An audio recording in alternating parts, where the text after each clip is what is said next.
Hello दोस्तों, सभी को नमस्कार। दोस्तों, बहुत से लोग कहते हैं कि मेरे पास पैसा नहीं है, पावर नहीं है, मेरे पास संपत्ति नहीं है, तो मैं कुछ बड़ा नहीं कर सकता। देखिए दोस्तों, ये केवल मैं आपको बता दूं, देखिए पैसा और पावर आपको संसाधन जुटाने में आपकी मदद कर सकते हैं, लेकिन करना इंसान को ही होता है। दोस्तों, अगर आप भी कुछ ऐसी समस्याओं से जूझ रहे हैं तो ये वीडियो आपके लिए काफ़ी हेल्पफुल होने वाला है। दोस्तों, आज हम जो बात करने वाले हैं वो बात करने वाले हैं बिजनौर के निकट स्थित एक कस्बे की, जिसका नाम है नूरपुर। नूरपुर में दोस्तों हमारा एक कोचिंग संस्थान था। अब हुआ ये दोस्तों कि मुझे जसपुर से नूरपुर टीचिंग के लिए जाना पड़ा, और मेरे जीवन का ये एक ऐसा महत्वपूर्ण पहलू था जिसने मुझे भी बहुत कुछ सिखाया। दोस्तों, 2018 की बात है। 2018 में जब हमारा कोचिंग नूरपुर में चल रहा था, तो वहाँ हमने देखा कि एक ही परिवार से 3 बच्चे पढ़ने के लिए आए। उनमें से 2 लड़के और 1 लड़की वो पढ़ने के लिए आए थे। दोस्तों, उन बच्चों की हालत देखने से बन रही थी कि आर्थिक रूप से वो लोग कमज़ोर हैं। अब दोस्तों, वहाँ पर हमारा एक रूटीन हुआ करता था। हम क्या करते थे कि सुबह को 9 बजे से शाम को 4 बजे तक हम पहले पढ़ाते थे, क्योंकि बच्चों की संख्या हमारे पास बहुत ज़्यादा वहाँ पर थी नहीं। तो इसलिए 4 बजे के बाद में दोस्तों हम कन्वेंसी के लिए जाया करते थे। अब वहाँ पर देखिए, जैसे आस-पास में निकट में जितने भी गाँव थे, उन सभी गाँव में जा कर के हम बच्चों से संपर्क करते थे, उनको समझाने का काम करते थे और उनको मोटिवेट करते थे कि किसी तरह से वो हमारे पास पढ़ने के लिए आएँ, और हम उनको उनके भविष्य के बारे में बताते थे। तो इसी तरह से दोस्तों काफ़ी सारे विद्यार्थी जो हैं वो हमसे लगातार जुड़ते गए और धीरे-धीरे हमारा जो कोचिंग संस्थान है वो काफ़ी ऊँचाइयों को छूने लगा। अब दोस्तों, एक दिन हम ऐसे ही कन्वेंशन के लिए गए हुए थे गाँव में, तो अचानक से उन्हीं बच्चों के गाँव में हम पहुँचे। तो जैसे ही सभी विद्यार्थियों को आमंत्रित किया गया था उस मीटिंग के लिए, तो जैसे ही कन्वेंशन हमारी समाप्त हुई, तो उसके बाद हम फिर जैसे ही वापस आ रहे थे अपने कोचिंग के लिए, तो हमने देखा कि वही जो बच्चे हैं, ठीक है, वो हमें मिले और उन लोगों ने अपने घर आने के लिए हम लोगों से बोला। तो हमारा जो स्टाफ है वो उनके घर गए। हमने वहाँ पर देखा कि वो लोग काफ़ी आर्थिक रूप से कमज़ोर हैं। तो अब हुआ ये दोस्तों कि नेक्स्ट डे जैसे ही वो बच्चे पढ़ने के लिए आए, तो मैंने अपने स्टाफ में थोड़ा-सा ये डिस्कस किया कि ये विद्यार्थी काफ़ी कमज़ोर हैं आर्थिक रूप से, तो इनका हमें सपोर्ट करना चाहिए।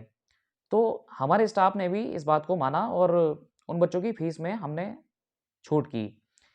इसके बाद दोस्तों कुछ ऐसी घटना घटित हुई कि उनके परिवार में जो उनके पिताजी जो परिवार के मुखिया थे और परिवार को चला रहे थे, कुछ समय के बाद उनके पिताजी बीमार पड़ गए और बीमारी के कारण दोस्तों उनके घर का जो खर्चा है वो भी बाधित हो गया। अब जो 2 लड़के थे, उन लड़कों ने हमसे कहा कि सर, हम फ़ीस अफ़ोर्ड नहीं कर पाएँगे और हम अब कोचिंग नहीं आ सकते हैं। तो हमारी जो सिस्टर है वो लगातार पढ़ती रहेगी, तो आप थोड़ा-सा मदद कीजिए कि हमारी बहन पढ़ती रहे, और हम लोग थोड़ा-सा घर के काम में मदद देंगे और साथ में थोड़ा-सा कहीं दिहाड़ी मज़दूरी हमें मिलेगी, तो उसके चलते हम अपना घर को चला लेंगे। अब दोस्तों, हमारे सामने भी ऑप्शन ये था कि हम चाहते तो उनको मना कर सकते थे, लेकिन हमने भी देखा कि उन बच्चों में कुछ ना कुछ तो था। भले ही वो घर से गरीब थे, लेकिन उनके अंदर मेहनत करने की एक आदत थी और वो अपनी स्थिति को बदलने की कोशिश कर रहे थे। अब कुछ चीज़ें ईश्वर खुद ब खुद करा रहा होता है, तो उन बच्चों को हमने बिल्कुल फ्री ऑफ कॉस्ट कर दिया कि आप तीनों भाई-बहन लगातार पढ़ते रहिए और किसी भी तरह से मतलब अपनी तैयारी को आप बाधित मत करें, लगातार आप पढ़ते रहिए। दोस्तों, उसी समय में 2018 की बात है कि एसएससी जीडी का एक विज्ञापन आया और साथ में उत्तर प्रदेश पुलिस का एक विज्ञापन कुछ समय के बाद आया। तो दोस्तों, वो बच्चे लगातार अपनी मेहनत में लगे रहे और तैयारी करते रहे। 2018 के लास्ट टाइम दोस्तों नवंबर माह में लगभग मुझे वापस आना पड़ा, लेकिन वो बच्चे लगातार संपर्क में रहे और मेरे से पूछते रहे कि सर, हमें क्या करना चाहिए, किन किताबों को पढ़ना चाहिए। लगातार वो बच्चे जुड़े रहे और पूछते रहे कि सर, हमें क्या करना चाहिए। तो फाइनली ये हुआ दोस्तों कि लास्ट टाइम उनका उनमें से जो एक लड़का है उसका एसएससी जीडी में हो गया, और कुछ समय के बाद में एक लड़के का चयन हो जाता है उत्तर प्रदेश पुलिस में। अब लास्ट टाइम अभी मुझे पता लगा दोस्तों, मेरी बातचीत हुई उन बच्चों से, तो उनकी जो सिस्टर थी, उस लड़की ने भी उत्तर प्रदेश लेखपाल के लिए बहुत अच्छा स्कोर किया है और इसी बार की जो परीक्षा है फाइनली उसका भी हो जाएगा। तो दोस्तों हम कह सकते हैं कि देखिए, अगर आपके अंदर कुछ करने की क्षमता है, यदि आप मेहनती हैं, तो आपकी जो गरीबी है ना, वो आपकी सफलता को नहीं रोक सकती। यदि आप कुछ करने लायक हैं, तो आपकी जो गरीबी है, वो आपकी सफलता में बाधा नहीं लगा सकती है। देखिए, चुनौती और मुसीबतें सभी के सामने आती हैं। कुछ के सामने मुसीबतें थोड़ी कम होती हैं, कुछ के सामने मुसीबतें बहुत ज़्यादा होती हैं।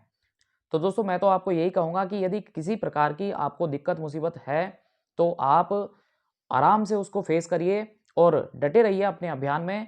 दोस्तों मंजिल एक ना एक दिन आपको मिल ही जाएगी। तो दोस्तों अब मैं प्रेजेंट टाइम की बात करूं, तो देखिए उन बच्चों ने बिल्कुल अपनी जो परिवार की स्थिति थी उसको पूरा बदल दिया है। तो दोस्तों छोटी सी ये एक स्टोरी ये बताती है कि अगर हम मेहनती हैं, क्षमतावान हैं और हम मैदान छोड़ करके नहीं भागते हैं, तो एक ना एक दिन मंजिल हमें मिल ही जाती है। दोस्तों इसी तरह की अपडेट पाने के लिए जुड़े रहिए आप लगातार हमारे साथ। जय हिंद, वंदे मातरम।